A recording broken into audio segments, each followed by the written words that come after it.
Au nom du Père, du Fils et du Saint-Esprit, un seul Dieu, Amen, que sa bénédiction repose sur nous tous, Amen. Aujourd'hui, on va prendre le 14e chapitre de l'épître de Saint Paul aux Romains. On va terminer aujourd'hui le chapitre 14. On va prendre du verset 13 au verset 23. Romains 14, verset 13 à 23. Ne vous jugeons donc plus les uns les autres, mais pensez plutôt à ne rien faire qui soit pour votre frère une pierre d'achoppement ou une occasion de chute. Je sais et je suis persuadé par le Seigneur Jésus que rien n'est impur en soi et qu'une chose n'est impure que pour celui qui la croit impure. Mais si, pour un aliment, ton frère est attristé, tu ne marches plus selon l'amour, ne cause pas, par ton aliment, la perte de celui pour lequel Jésus est mort. Que votre privilège ne soit pas un sujet de calomnie, car le royaume de Dieu, ce n'est pas de manger et de boire. Pardon. Car le royaume de Dieu, ce n'est pas le manger et le boire, mais la justice, la paix et la joie, par le Saint-Esprit. Celui qui sert Christ de cette manière est agréable à Dieu et approuvé des hommes. Ainsi donc, recherchons ce qui contribue à la paix et à l'édification mutuelle. Pour un aliment, ne détruis pas l'œuvre de Dieu.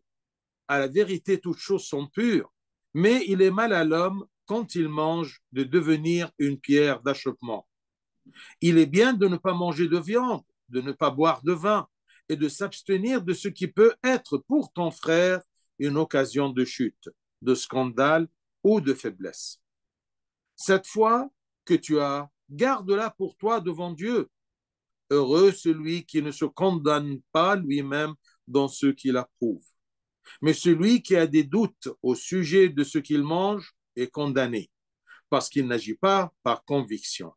Tout ce qui n'est pas le produit d'une conviction est péché. Gloire à notre Dieu éternellement. Amen. Donc, on termine aujourd'hui chapitre 14 qui nous parle toujours à propos de ceux qui sont faibles dans la foi, c'est-à-dire qui sont très sensibles aux détails, c'est-à-dire comme les chrétiens qui sont d'origine juive et ils ont gardé toujours le rituel ou beaucoup des rituels juifs. Donc, si vous vous rappelez bien, tout le chapitre 14, il parle à propos de prendre soin des faibles dans la foi et de ne pas les trébucher. La dernière fois, eh bien, on a eu du verset 1 à 12. C'était l'acceptation. On doit accepter ces gens qui sont faibles dans la foi, qui prennent à la lettre. Ils sont très sensibles à n'importe quel changement. Je peux exagérer en disant, si par exemple, au lieu de la bougie sur l'autel, on met une lampe électrique, ils commencent à être mal à l'aise. D'accord. Alors ça, ce sont les faibles dans la foi. Aujourd'hui, du verset 13 jusqu'à la fin, jusqu'à verset 23, eh bien, Saint Paul nous parle à propos d'éviter de faire trébucher ceux qui sont faibles dans la foi. On ne doit pas être une raison de chute pour ces gens qui sont faibles dans la foi. Alors, versets 13 et 14, il nous dit, nous ne jugeons donc plus les uns les autres. Et ça, c'est un principe, d'accord? Quand on a parlé à propos de juger les autres, on a dit, tu dois répondre à la question, qui es-tu qui juge le serviteur du maître? Ce n'est pas ta tâche. Et on a différencié entre juger et discerner entre le mal et le bien. Donc, nous ne jugeons donc plus les uns les autres, mais pensez plutôt à ne rien faire qui soit pour votre frère une pierre d'achoppement. Une pierre d'achoppement, c'est-à-dire une raison de chuter, une raison de s'éloigner, de trébucher sur le chemin de Dieu, une raison que cette personne soit choquée de l'Église ou du Christ lui-même. Mais pensez plutôt à ne rien faire qui soit pour votre frère une pierre d'achoppement ou une occasion de chute. Je sais et je suis persuadé par le Seigneur Jésus que rien n'est impur en soi et qu'une chose n'est impure que pour celui qui la croit impure. Donc, au lieu de mépriser les faibles, Saint Paul nous dit que notre principale préoccupation soit de ne pas les faire trébucher en mangeant des choses qui sont impures à leurs yeux, sachant qu'il n'y a pas d'aliment qui soit impur aux yeux de Dieu. Parce que dans le christianisme, eh bien, rien ne rend l'homme impur, rien qui entre dans la bouche qui rend l'homme impur. C'est ce qui sort de la bouche, c'est-à-dire les pensées du cœur qui sont exprimées sur les lèvres de la personne. Donc, on doit être sûr qu'aucun aliment est impur aux yeux de Dieu, mais qu'il n'est impur que du point de vue de ceux qui le considèrent comme impur. Moi, je le considère impur, moi, j'ai une pensée que c'est impur, alors je reste persuadé que cette chose-là est impure. Moi, je vois que ça, c'est tout à fait normal et d'après mon père spirituel même, d'accord, ça, ce n'est pas contre Dieu. Mais si un de mes frères qui est faible de foi, il est choqué si je porte cet habit ou je mange cet aliment-là ou je me comporte d'une façon ou d'une autre, d'accord? Eh bien, l'importance, ce n'est pas de le persuader que ça, ce n'est pas impur ou ce n'est pas faux. L'importance que je ne sois pas une cause d'achoppement pour mon frère ou pour ma sœur. Donc, sachez bien, et ne posez plus cette question-là. Est-ce que ceci est pur ou impur? On n'a pas des choses, on n'a pas des aliments dans le christianisme qui sont impurs.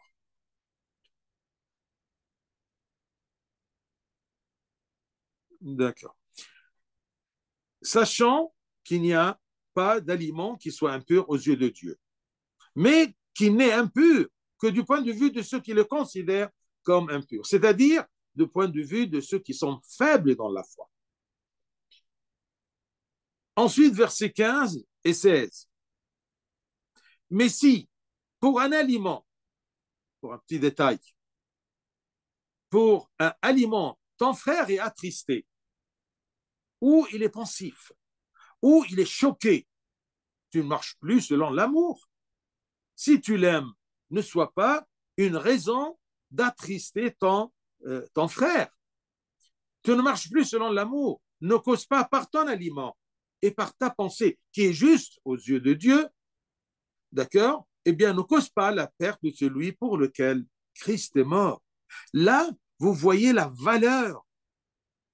Ta valeur est la valeur de n'importe quel chrétien. C'est la personne pour laquelle Christ est mort.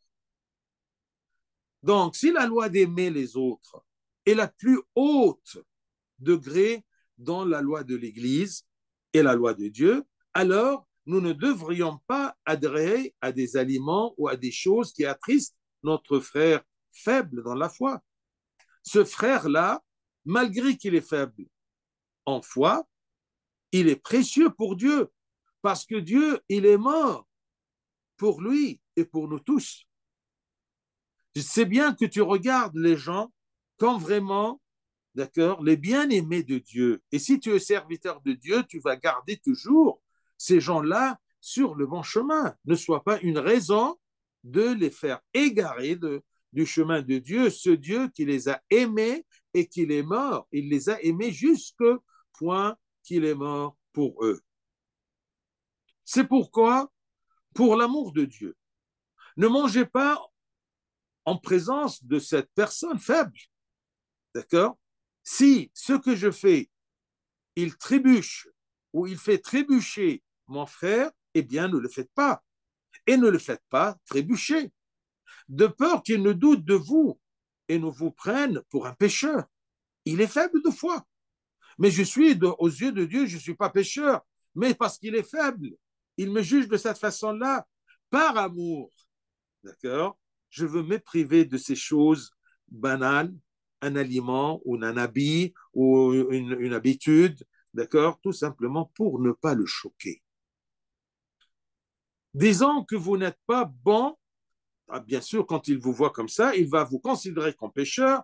Il va, surtout si vous êtes un catéchiste ou un responsable à l'église ou tu as un rôle à l'église, eh bien, tout simplement, il sera choqué. Il va dire, voyons, c'est ça les enfants de Dieu. Donc, faites à ne pas être une raison pour un faible dans la foi de chuter. Quoi que vous soyez bon et que vous viviez dans la liberté de la gloire des enfants de Dieu, Dieu nous a donné la liberté. D'accord. Surtout, du point de vue de ces aliments-là, il n'y a rien, comme je vous ai dit, et comme Saint Paul nous a dit, il n'y a aucune chose qui n'est impure que pour celui qui la croit impure. D'accord. Mais pour Jésus, pour notre Seigneur Jésus, rien n'est impur en soi. Donc, faites attention aux autres. Faites attention au salut des autres. Et ces autres-là, comme Saint Paul nous a dit, méfiez-vous, c'est pour nous et pour ces gens-là que le Christ est mort.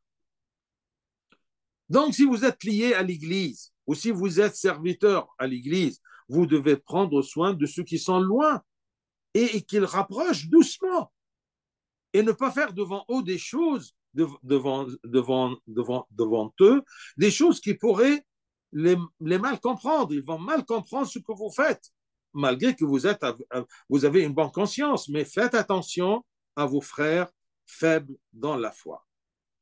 Donc, faites attention à ces faibles dans la foi et ne le faites pas trébucher à cause de vous. Car vous êtes un modèle et un exemple pour eux. Attention, nous sommes observés de ces gens faibles dans la foi. Ils vont dire, ah oui, elle va toujours à la messe, mais regardez comment elle rigole. Est-ce que rigoler, d'accord, loin de la messe, bien sûr, parce que rigoler, c'est faux, d'accord, mais non. Mais il est toujours triste, il est sérieux, d'accord, jusqu'au point qu'on peut pas, on vient de prendre la communion, on rigole pas.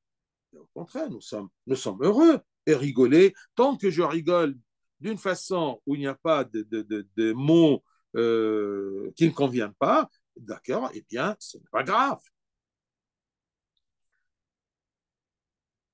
Car n'oubliez pas que vous êtes toujours un modèle et un exemple pour eux. Ils ne s'attendent pas à ce que vous fassiez des erreurs et cherchent à vous imiter dans votre perfection. Ils sont faibles dans la foi. D'accord. C'est comme exactement que les gens regardent, par exemple, les prêtres, les évêques, le patriarche, d'accord, comme des gens qui vivent dans la perfection. Et on doit le faire. D'accord. Mais n'oublions pas que nous sommes des hommes et on a nos faiblesses. Vous voyez. Mais que Dieu nous donne la grâce d'être à la hauteur de la pensée de ces gens qui sont faibles dans la foi. Donc, les parents aussi doivent également faire attention à leur comportement devant leurs enfants.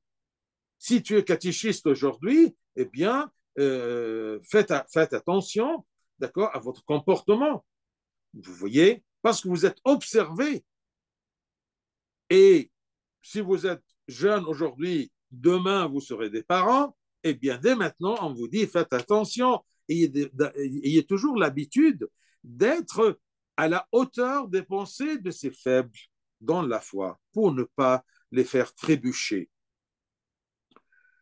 Donc, les parents doivent également faire attention à leur comportement devant leurs enfants, car leur colère et leur querelle, par exemple, sont très ennuyeuses pour les enfants. Donc, méfiez-vous parce que vous êtes observés de ceux qui sont plus petits dans la foi, plus petits dans l'expérience de la vie. Et ça, c'est une pratique de l'amour de l'autrui. Quand je prends soin de l'autrui et les sentiments de l'autrui, ça, c'est un bon chrétien. Ça, c'est vraiment qui aime son frère. Le verset 17, le verset Oui, verset 17.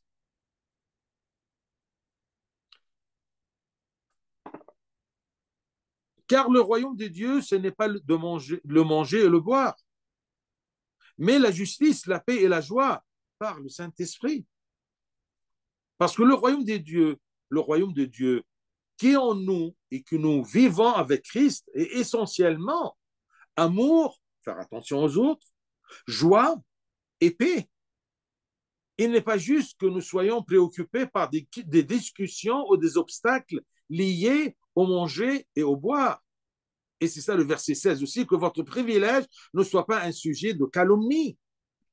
On ne fait pas des disputes, d'accord? Est-ce que je suis libre de faire ça et je ne suis pas libre de faire ça? Mais c'est quand on vous demande de faire attention aux autres, c'est tout simplement pour ne pas les choquer. Considérons-les qu'ils sont faibles dans la foi. Ils sont fragiles.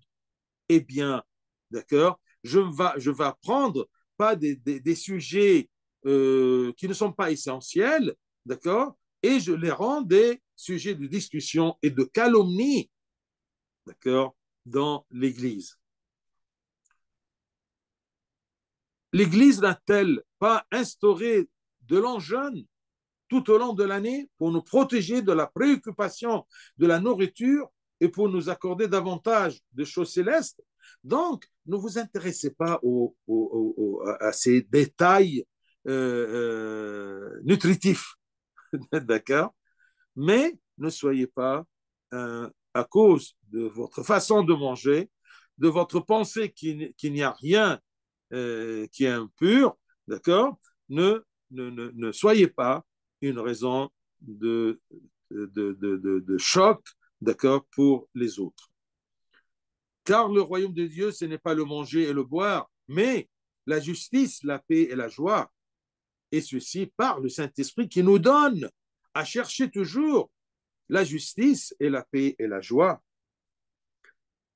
Verset 18.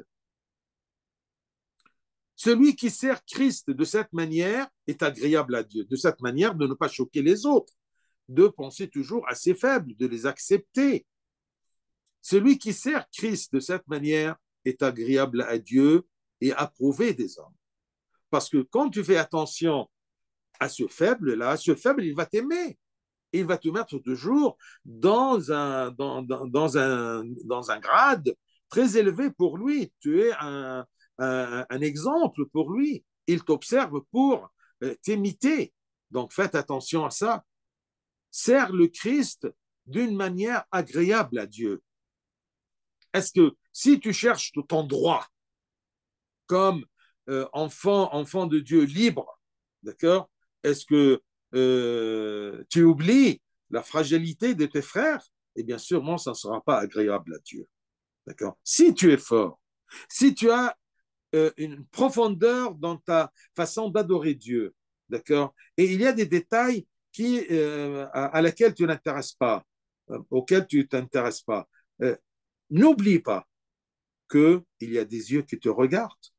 Il y a des yeux qui t'observent. Ce sont les yeux de ton frère que tu dois aimer parce que c'est ton frère et c'est pour lui que le Christ est mort, comme exactement il est mort pour moi et toi. Celui qui sert Christ de cette manière est agréable à Dieu et approuvé des hommes. Quel est le principe de cette manière qui est agréable à Dieu et approuvé des hommes? C'est de faire attention aux autres pour ne pas les faire trébucher, pour que nous ne soyons pas une raison de leur chute.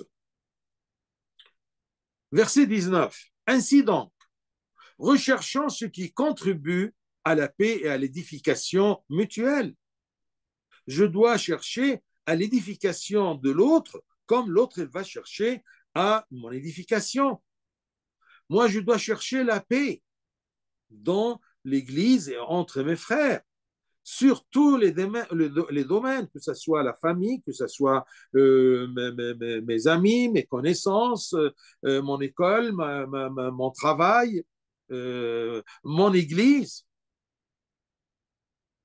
Donc, recherchons ce qui contribue, ce qui ce qui édifie les autres et l'Église, parce que nous sommes les membres du corps de Christ et le corps de Christ n'est que l'Église.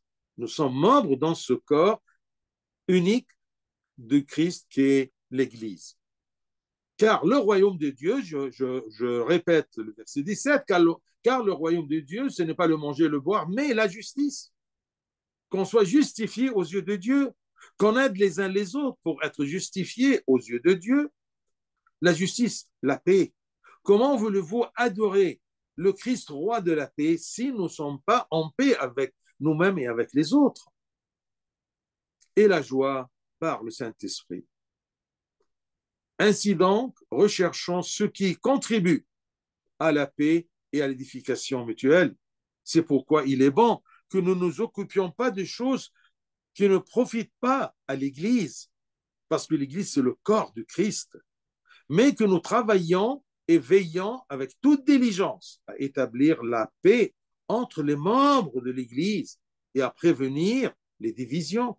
Méfiez-vous, si vous êtes un élément de division, d'accord, dans l'Église, c'est quelque chose qui n'est pas agréable aux yeux de Dieu, parce que vous menez à la division du corps de Christ. C'est ça le danger. Mais servez Dieu d'une façon qui est agréable à Dieu et approuvée des hommes. Que toutes nos paroles ne visent pas à détruire les autres et à prouver la validité de notre point de vue, mais plutôt à prononcer des paroles spirituelles qui les édifient spirituellement et les développent en Christ. Car celui qui gagne des âmes pour le royaume des cieux est un homme sage. Comme Salomon, quand il a dit au Proverbe, chapitre 11, 30, le fruit du juste est un arbre de vie et le sage s'empare des hommes. C'est comme si tu, par de la sagesse et par l'aide de l'Esprit Saint, tu rassembles les âmes pour les amener au royaume. Tu construis le corps du Christ. Tu ramènes les âmes vers l'Église pour profiter de tout ce qui nous prépare au royaume et tout ce qui nous justifie aux yeux de Dieu. Ainsi donc, recherchons ce qui contribue à la paix et à l'édification mutuelle. Si je mange ceci, est-ce que ça va édifier mon frère? Si je m'habille de cette façon, ou si je pars de cette façon, ou si je discute de cette façon, est-ce que ça va édifier mon frère pour qui le Christ est mort, ou je serai une raison de sa chute? Méfiez-vous, d'accord, d'être une pierre d'achoppement. C'est ça ce que Saint Paul veut nous dire pour que nous pratiquions vraiment notre christianisme et notre culte, d'accord, d'une façon qui soit agréable à Dieu et approuvée des hommes. Verset 20. Pour un aliment, ne détruis pas l'œuvre de Dieu. Il répète ici pour vous montrer que pour des petits détails, d'accord, que tu peux t'emparer de ces petits détails, d'accord, tu peux sauver ton frère. Pour un aliment, ne détruis pas l'œuvre de Dieu. Dieu, il a œuvré pour sauver cette âme-là. Pourquoi tu cherches, d'accord, à le détruire par des petits détails ou par des choses néantes? Pour un aliment, pour un petit détail, ne détruis pas l'œuvre de Dieu. À la vérité, toutes choses sont pures, mais il est mal à l'homme, quand il mange, de devenir une pierre d'achoppement. Pour un repas ou pour un petit détail qui ne te gêne pas dans ta foi et ta relation avec Dieu, d'accord, tu peux être une raison de chute pour ton frère. L'œuvre de Dieu ici, bien sûr, qui est le salut et l'édification spirituelle des âmes, est bien plus importante que la nourriture, que les petits détails qui peuvent choquer nos petits frères, nos frères faibles dans la foi.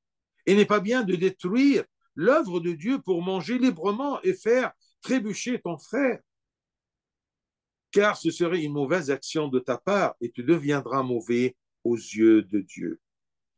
Et ici, Saint Paul nous présente le danger, d'accord, de minimiser ces choses-là, et bien par ces choses et ces petits détails, sans prendre soin de nos frères faibles, eh bien, tu peux facilement détruire l'œuvre de Dieu. Imagine-toi.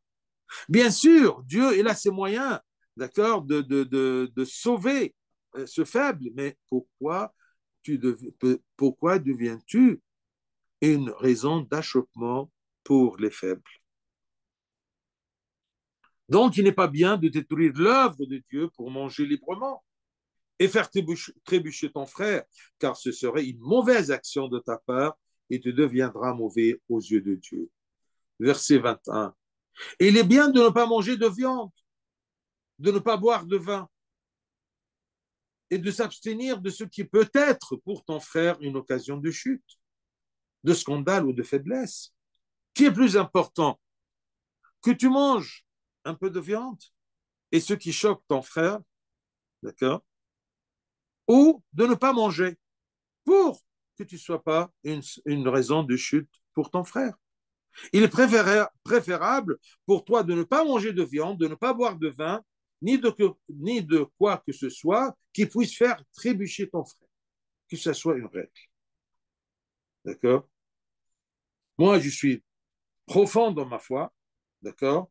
Ceci ne me gêne pas, et bien puisque ça ne te gêne pas, eh bien, euh, abstiens-toi de ces choses-là qui peuvent être, d'accord, quelque chose de choquant pour ton frère faible dans la foi.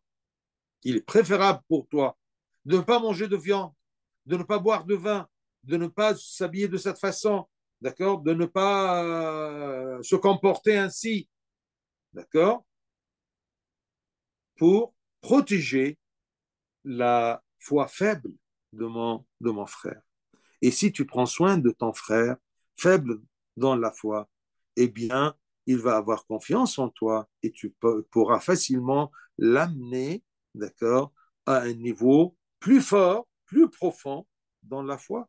Mais donne-lui le temps de s'accrocher à Dieu, à comprendre la vraie, la vraie foi.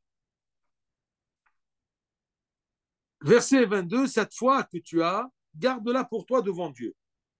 Cette foi qui est forte et qui ne s'intéresse pas à ces petits détails, eh bien, garde-la pour toi devant Dieu, c'est-à-dire en secret. D'accord? Si tu es fort, si tu as des pensées un peu libérales qui ne gênent pas Dieu et qui n'est pas contre la loi de Dieu, eh bien, garde-la pour toi devant Dieu. Heureux celui heureux celui qui ne se condamne pas lui-même dans ce qu'il approuve. Il y a parfois des choses, d'accord, que j'aime bien faire. Et ce n'est pas désagréable à Dieu, vous voyez. Mais je commence à douter parce que je sens que ces choses-là, eh bien, elles gênent mon frère. Eh bien, évite ces choses-là, d'accord, pour que tu ne te condamnes pas dans ce que tu approuves, d'accord. Ça soit entre toi et Dieu. Ce n'est pas la peine de l'étaler devant les faibles dans la foi. Heureux celui qui ne se condamne pas lui-même dans ce qu'il approuve. Et même dans les choses positives. Moi, par exemple, je veux jeûner, d'accord, jusqu'à 3 heures l'après-midi. Et Dieu m'a donné par sa grâce ceci. Mais ceci va choquer, d'accord, un faible de foi. Comment je peux rester sans manger tout ce temps-là? Eh bien, que ce soit entre toi et Dieu, ce n'est pas la peine, d'accord, de l'étaler devant ces gens-là, d'accord. Et ne te dis pas que ça c'est faux, c'est trop, non, puisque tu peux, fais-le. Ne te condamne pas toi-même dans ce que tu approuves, tant que c'est agréable à Dieu, mais que ça soit entre toi et Dieu. Et c'est ça que tout ce qui est, tout ce qui est pratique et spirituel, eh bien, garde-le pour toi. Ce n'est pas faux, mais ne l'étale pas devant les gens pour ne pas choquer ceux qui sont faibles dans la foi.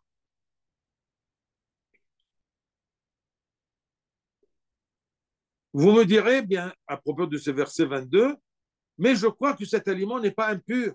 Oui, c'est vrai, d'accord, mange-le, mais pas devant des personnes à la fois fragiles, mais seulement devant Dieu. Et ce n'est pas une hypocrisie.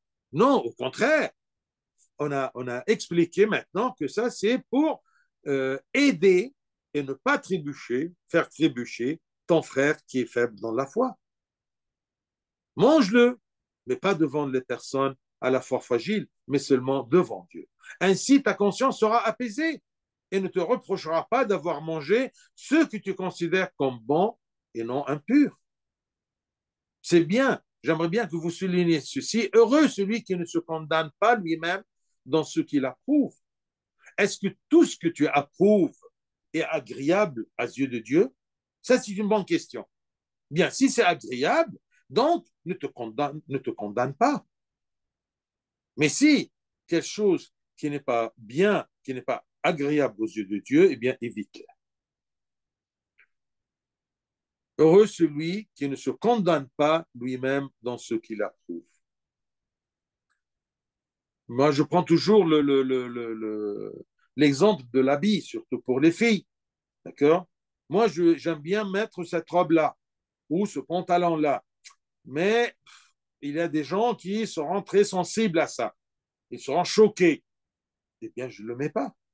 D'accord? Devant cette personne. J'évite, d'accord, de le faire trébucher à cause d'un pantalon ou à cause d'une robe. Vous voyez? Malgré que ça, ce n'est pas mauvais aux yeux de Dieu. D'accord? Comme à un moment, le pantalon pour les filles était défendu dans la société et dans l'Église. Alors, je ne viens pas, d'accord, devant ces faibles-là, d'accord, et mettre un pantalon. C'est un exemple. Vous voyez? On termine par le verset 23. Mais celui qui a des doutes au sujet de ce qu'il mange est condamné. Si tu fais quelque chose et tu sens que tu n'es pas bien à cause d'une faiblesse dans ta foi, eh bien ne le fais pas. Évite. D'accord? Je veux vous donner un exemple, mais je ne veux pas que ce soit un principe. Regardez par exemple, je me rappelle qu'en Belgique, on mange pas des baguettes, mais on mange, d'accord, on mange des pains toast comme ça. Et on m'a dit un jour que tout ce pain produit en Belgique, on met sur sa surface blanc d'œuf, ou pardon, jaune d'œuf, tout simplement pour rougir dans le four. Alors, j'ai dit, bien, écoutez, on n'a pas d'autre pain, d'accord? Eh bien, puisqu'on n'a pas d'autre pain, d'accord, eh bien, on va le manger. Qu'est-ce qu'on va faire? D'accord? Mais on ne peut pas étaler cette idée-là devant les faibles qui sont ah non, il y a des œufs, je ne mange pas. Alors tu ne vas pas manger du pain. Tu vas chercher quoi? Des baguettes en Belgique, c'est beaucoup plus cher que le pain normal qui est des toasts. D'accord? Regardez, il y a une fourchette de liberté parce que ce n'est pas ça qui compte. Mais ça ne va pas nous pousser à faire n'importe quoi et avaler les petits détails. Non, on doit garder ce qui est faux, ce qui est bien, d'accord, et ne pas s'étaler dans le faux. Mais si on est obligé, d'accord, un jour, par exemple, d'accord, il y a une dame que elle n'a pas trouvé du pain que des petits pistolets comme ça. Ces pistolets-là, il y a des œufs là-dessus. Ils n'avaient pas de pain, ils voulaient manger du pain. Alors, ce n'est pas grave, d'accord? Par obligation ou par nécessité, mais ce n'est pas une règle. Et ne dis pas ceci devant les gens. Et si tu es très sensible à ça, ne mange pas du pain, d'accord? Mange de macaroni, mange du riz. Désolé de prendre des détails dans des choses banales comme la nourriture, mais c'est ce qu'on vit chaque jour. Ce qui compte aux yeux de Dieu, c'est ton cœur, c'est la paix, c'est la justice, d'accord? C'est ce qui réjouit le cœur de Dieu de te préparer au royaume des cieux, non pas le manger et le boire. Mais celui qui a des doutes au sujet de ce qu'il mange, puisque tu as du doute, si tu le fais, tu es condamné, parce qu'il n'agit pas avec conviction. S'il y a un doute, donc il y a quelque chose qui est faux, d'accord? Tout ce qui n'est pas le produit d'une conviction est péché. Et bien sûr, cette conviction, ça ne vient pas de tes pensées, mais de la loi de Dieu. Donc, en principe, quand tu doutes dans une chose, eh bien, évite-la. Parce que si tu doutes et tu n'es pas convaincu que c'est juste, eh bien, si tu le fais, tu es condamné. Parce que tout ce qui n'est pas le produit d'une conviction est péché. Quant à celui qui mange quelque chose alors qu'il est dans le doute et qu'il n'est pas sûr de la justesse de ce qu'il fait, il vaut mieux ne pas en manger, de peur que cela ne lui soit imputé un péché. Regardez, depuis le chapitre 12 jusqu'à la fin, comme on a dit, eh bien, ce sont des choses pratiques. Il y a toujours des principes de 12 à 16, du chapitre 12 à 16 dans l'épître de Romains. Ça, c'est un principe que tu dois garder dans ta vie. Tout ce qui n'est pas le produit d'une conviction est péché. Et bien sûr, conviction, c'est par la guidance de l'Esprit Saint qui est en toi. Parce que tu peux être convaincu d'une chose qui est totalement fausse. Tout ce qui n'est pas le produit d'une conviction est péché. Et l'autre principe, heureux celui qui ne se condamne pas lui-même dans ce qu'il approuve. Est-ce que ce que tu approuves est agréable aux yeux de Dieu? Quand tu es devant une situation dans ta vie, pose-toi cette question-là et sois bien sûr juste, d'accord? Et suis la loi de Dieu en jugeant ceci, d'accord? Heureux celui qui se condamne, qui ne se condamne pas lui-même dans ce qu'il approuve, et tout ce qui n'est pas le produit d'une conviction est péché. Et je vous rappelle toujours, à propos de chacun autour de nous, regardez-le, d'accord, comme une âme pour laquelle le Christ est mort. Que Dieu nous protège d'être une raison de chute pour quelqu'un pour qui le Christ est mort. Gloire à lui éternellement. Amen.